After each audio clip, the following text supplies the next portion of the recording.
So the House of Lords has actually been all over the newspapers and all over the media in the last week or so. Not for the right reasons, I have to say, but largely because people keep making the point that if the government, post the Queen's speech, bring in a new piece of legislation in dealing with the Northern Irish Protocol that will allow a unilateral decision by the UK government to say we are going to renegotiate the terms of how we do business in relation to Northern Ireland, everybody says, that can't happen because it won't get through the Lords. And there's been a lot of articles written, I don't know if you picked up on them, saying the House of Lords is now acting as an opposition body and can stop things. Of course, it hits to the heart of some of my concerns over democracy, not just because in this instance I agree with the government's proposal to deal with the Northern Irish Protocol way too late, in my view, in order to ensure that the 2016 referendum result is properly honoured democratically. And that means, as the whole of the UK voted to leave the European Union, that includes Northern Ireland. Despite all of that, there is a real sort of bumptious atmosphere in the House of Lords chamber when I come back, of all these lords kind of preening themselves about, we are going to stop this and we're going to stop that. So after the Queen's speech, what happens is there's 5 days of themed debates on the Queen's speech, and I spoke on the issues in relation to free speech and the Constitution and so on. Yesterday was on foreign affairs, and I actually went in to listen to some of it because you could only speak on one day, and I heard Lord Frost make a very good speech on the Northern Irish Protocol and why it needs to be dumped, and the assembled lords hated it. So I say all that because sometimes people don't understand that there is actually an active atmosphere in the House of Lords that basically says it was a disaster to leave the European Union, and we are going to ensure that we go on about that all the time. People think it's only people like me that go on about it, but it's just me that puts my films on Twitter. But that actually is they that go on about it all the time, and they show scant regard for democratic processes in relation to that. But there was an interesting thing happened in the Queen's speech today that I was at, which was that Lord Judge, who is the head of the crossbenchers, had made a brilliant speech. He's a law lord, made a point that the House of Lords had an obligation and a duty to pick up the government when it oversteps the mark in terms of too much power to the executive. Of course, he has a good point. There's too much secondary legislation. A lot of the bills that are coming through have skeleton sections, which to explain means that they basically say, we'll fill this in later, which means that legislation can be passed without detail being noted, and therefore the detail gets decided by effectively the cabinet, and therefore it is anti-democratic. So you can understand Lord Judge's constitutional point about we have an obligation. But he said, I think we have to be brave and rebellious and so on. This encouraged the likes of Jenny Jones from the Green Party to stand up and say, revolution in the House of Lords, we are absolutely going to stop the government, and so on and so forth. And then right at the end, somebody called Lord Strathclyde, who was very important in the House of Lords at some point, it was very big in the Tory party, don't ask me, actually gave a really scathing speech, putting the Lords back in its box and saying, actually, the House of Lords is only here to scrutinise, only here to review and revise, but it's a modest role, and ultimately it's got to stop voting things down all of the time and stop acting as an opposition. And for once I heard very loud a Tory Lord. So that's one thing that we've been in the news for. The other thing is where the House of Lords should go when it's emptied out for repair work. So what has happened is that the Speaker of the House of Lords had proposed the Queen Elizabeth Centre, which is in Westminster. Michael Gove said absolutely no way. The House of Lords should go to Burnley. As his example, I've been phoned up by so many media people saying, do you mind going to Burnley? And I just say to the good people of Burnley, of course I don't mind going to Burnley. But on the other hand, don't be condescended to. I mean, having the House of Lords in Burnley does not make the House of Lords more democratic, let me tell you. Don't know that you want the burden of a load of lords wandering around Burnley or anywhere else. Stoke-on-Trent was another one. But it's gesture politics at its worst, because actually Michael Gove knows that the House of Lords and the House of Commons can't be separated like that, because they're inextricably linked. And so he might have made headlines saying that, but actually it was a stupid idea, because every piece of legislation has to go between the two houses. And it might be that Michael Gove's idea is that we can dump the House of Lords, but that's a big constitutional change. I wouldn't mind, but you can't just do it by moving it physically to another city. So that's worth noting.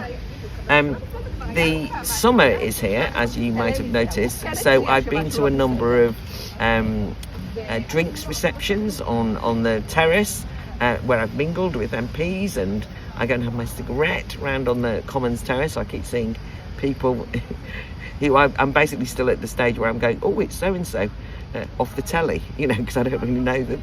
And I've also been to a networking dinner on the housing question, leaseholders, and all I can say to you is that they're dull as dishwater, and I've got no interest in going to lots of them. But there's lots of activity. I can see now why people think of the place as somewhere where there's parties all the time. I hadn't kind of seen that before because of lockdown. But on this there's lots of parties, and I went for a cigarette late last night on the terrace, and I thought, oh, it's packed here, and there's everyone drinking. And then I heard somebody saying, the drinking culture of the terrace causes a lot of the problems that we see with Pestminster, because the other big news of the week around Westminster has been the horrible situation of an MP who has been charged with rape. He's innocent until proven guilty, so we don't know the circumstances, but nonetheless it's a very serious charge, and that should be taken very seriously, and justice must be done and must be seen to be done, and I don't know what's going to happen. And we've obviously had only recently another MP found guilty and dealt with by the law for assaulting an underage young boy in Wakefield, and there's a by-election. But those very serious instances have led to lots of media inquiries to me about what's the atmosphere like in Westminster. Is it full of sex pests? And I just want to clarify something. Rape and sexual assault is not the same as sex pests.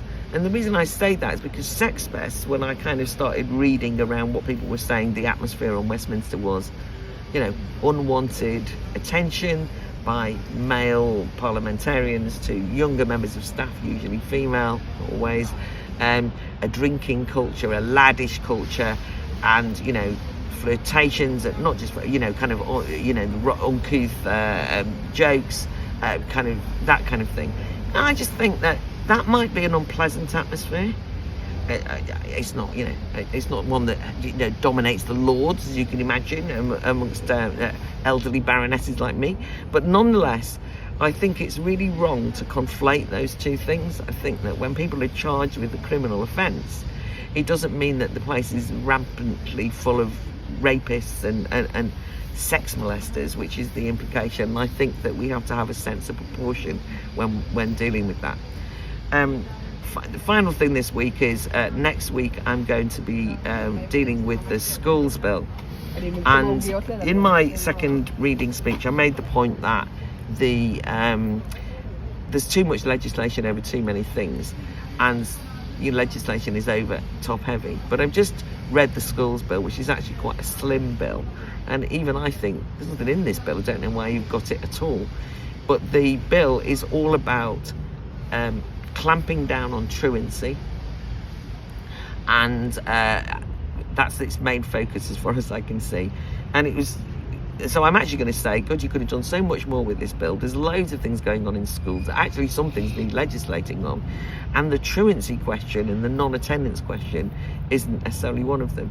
But I mention that now because I'll do the speech on Monday for two reasons. One is some bills start in the House of Lords, and this is one that will start here, then go to the Commons, then come back. So it's a kind of odd way around. It usually means it's not a very important piece of legislation. The second reason is that it bemuses me that you can have a conversation about truancy and non-attendance at school without noting at all that for 2 years schools were closed by the government with the backup of teaching unions, by the demands of some of the teaching unions. And I made the point several times, and I certainly wasn't alone, lots of people did, that this would socialise young people into imagining school can't have been that important because other things would always be more important, you know, keeping you safe, doing that. You don't need to go into school at all in order to educate people. What do you think will happen if you say to a generation of young people, school is so dispensable with, we'll close it down because of the virus? And it wasn't like done in emergency circumstances, it was constantly happening all the time. And I think that as a consequence, they just haven't got lots of kids back, and they now are finding it hard to implement any kind of discipline. And that's important because so many things that are discussed today just refuse to acknowledge that they might have anything to do with the fact that for 2 years the lockdown measures have closed down society. So we're having the whole recession conversation, the whole inflation conversation, without hardly any reference to the fact that for 2 years the economy was closed down. There is a price to pay. That's not the only reason for the economic crisis that we're in. It is a genuine problem and crisis, and many people are going to suffer, and it's scary, and I don't think we've got politicians able to deal with it. But nonetheless, the fact that it just is sort of sidelined as though it never happened, as though we were there in a thriving, productive economy, now we've got this terrible situation. How did that happen? Well, I think holding to people to account for that, or acknowledging the circumstances of that, still remains an important thing to do. I put in, for the first time ever, a private members bill. I wrote a piece of legislation on free speech to go in a ballot. So some pieces of legislation start in the Lords through private members bills. I'm very proud I did it. I didn't get called in the ballot.